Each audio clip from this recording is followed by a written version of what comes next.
శ్రీ గణేశాయ నమః, శ్రీ సరస్వత్యై నమః, శ్రీ గురుభ్యో నమః. మిత్రులారా, వ్యాసప్రోక్త మహాభారత ఇతిహాసం యథాతథంగా చెప్పుకున్నాం. ప్రతి శ్లోకం దాని అర్థం. ఇందులో భాగంగా నేటి వరకు ఆదిసభారణ్య విరాట ఉద్యోగ భీష్మ ద్రోణ కర్ణ శల్య సౌప్తిక స్త్రీ పర్వాలని 11 పర్వాలు పూర్తి చేసాం. 12వదైన శాంతి పర్వంలో కూడా 283 అధ్యాయాలు పూర్తి చేసి 284 అధ్యాయంలోని 86వ శ్లోకం వరకు చెప్పుకున్నాం. ఇప్పుడు 87వ శ్లోకం కొనసాగించే ముందు వ్యాసవారిని ప్రార్థన చేసుకుందాం.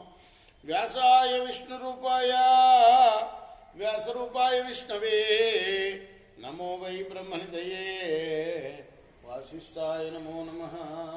నారాయణం నమస్కృత్య నరం చైవ నరోత్తమం దేవీం సరస్వతిం వ్యాసం తతో జయముదీరయేత్.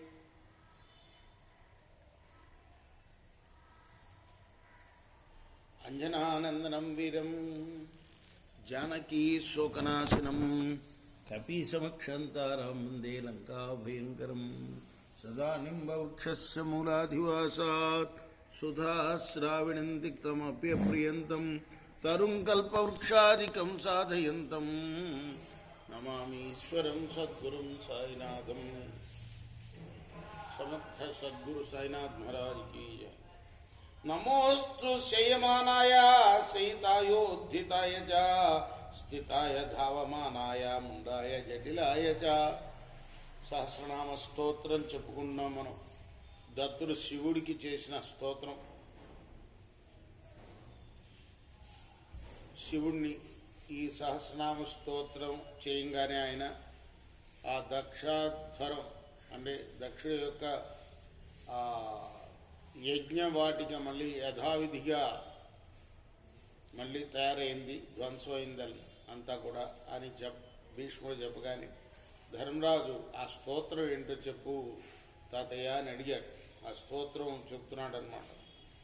ప్రాణుల శరీరాల్లో అంతర్యామిగా శయనిస్తావు, ప్రళయంలో యోగ నిద్రతో శయనించి సృష్టి సమయంలో మేల్కుంటావు, శాశ్వతంగా నిలిచి ఉంటావు, కాలరూపంలో పరిగెత్తుతూ ఉంటావు, ముండరం చేయించుకున్న సన్యాసిలాగా ఉంటావు, అలానే జడలు ధరించి ఉంటావు, అన్ని రకాలుగా కనపడుతూ ఉంటావు. నీకు నమస్కారం అయ్యా. నమో నర్తనశీలాయ ముఖవాదిత్రవేదినే నాజోపహారలుబ్ధాయ గీతవాదిస్త్రశారిణి. నర్తించే స్వభావం కలవాడికి, ముఖ వాయిద్యాలు ఊదేవాడికి, నదిలో పూసే కమలాల పూజ మీద ఆసక్తి గలవాడికి,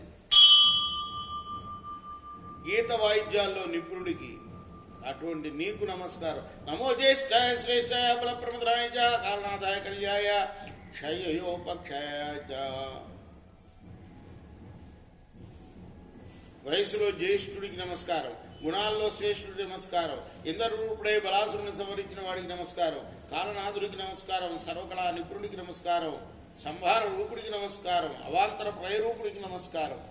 భీమతుందు విహాసాయ భీమవృతధరాయ చ ఉగ్రాయ చ నమో నిత్యం. నమోస్తు దశబాహువే భయంకరమైన దుందుభీ ధ్వని వంటి అట్టహాసం చేసేవాడికి, భీషణ వ్రతం చేసేవాడికి, భయంకరుడికి, 10 బాహువులు కలవాడికి నమస్కారం. నమః కపాలహస్తాయ అచ్యుతి భస్మప్రియాయ చ భీషణాయ భీష్మాయ భీమవృతధరాయ చ. కపాలం చేతిలో ధరించిన వాడికి, చితాభస్మంపై ప్రీతి గలవాడికి, భయం లేనివాడికి, అందరికీ భయం కలిగించేవాడికి, శమధమాది భీమవ్రతాలకు దాల్చిన వాడికి నమస్కారము. నమో వికృత వక్త్రాయ ఖడ్గజిహ్వాయుధంష్ణే పక్వాను మాంసలుబ్ధాయ తుంబిని వీణ ప్రియాయ. వికృతమైన ముఖం గలవాడికి, ఖడ్గం అంటే 4 గలవాడికి, దంశకులు గలవాడికి, ఆమ పక్వ మాంసాలపై ప్రీతి గలవాడికి, తుంబి వీణా ప్రియుడికి నమస్కారం. నమో వృక్షాయ వృక్షాయ గోవృక్షాయ వృక్షాయ చ కటంకటాయ దండాయ నమః పశుపజనాయ చ. వృష్టికర్తకి నమస్కారం, ధర్మవృద్ధి చేయవాడికి నమస్కారం, నందిరూపుడికి నమస్కారం, ధర్మస్వరూపుడికి నమస్కారం, అగ్రరూపుడికి నమస్కారం, దండస్వరూపుడికి నమస్కారం, ప్రాణులను పక్వం చేసే కాలస్వరూపుడికి నమస్కారం. నమః సర్వపరిష్టాయ వరాయ వరదాయ చ బ్రహ్మాల్య గంధవస్త్రాయ ప్రాతివరదే నమః. ఇంకా సహస్రనామ స్తోత్రం కాబట్టి కొనసాగుతూనే ఉంటుంది. నువ్వు అందరికంటే శ్రేష్ఠుడివి, వరస్వరూపుడివి, వరప్రదాతవి, ఉత్తమమైన దండలు ధరించిన వాడివి, వస్త్రాలు ధరించిన వాడివి, అడిగిన దానికన్నా ఎక్కువగా వరాలు ఇచ్చే నీకు నమస్కారం. నమో రక్త విరక్తాయ భావనాయ క్షమాల్ని సంభిన్నాయ విభిన్నాయ ఛాయాయ తపనాయ చ. రాగివి విరాగివి నువ్వే, అంటే అనురాగం ఉన్నవాడివి నువ్వే, విరాగం ఉన్నవాడివి నువ్వే. సర్వాన్ని భావిస్తావు, రుద్రాక్షమాలు ధరిస్తావు, కారణ రూపంతో అంతటా వ్యాపిస్తావు, కార్యరూపుడవై వేరువేరుగా కనిపిస్తావు, జగత్తుకు నీడ ఎండ ఇస్తావు. నీకు నమస్కారం. రేపు మనం 96వ శ్లోకం నుండి కొనసాగిద్దాం. కృష్ణార్పణం. సాయి కృష్ణార్పణం.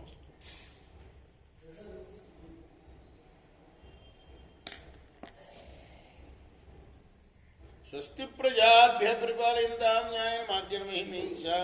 గోబ్రాహ్మణేభ్య సోమస్త్రీత్యం లోకాః సమస్తాః సుఖినో భవంతు.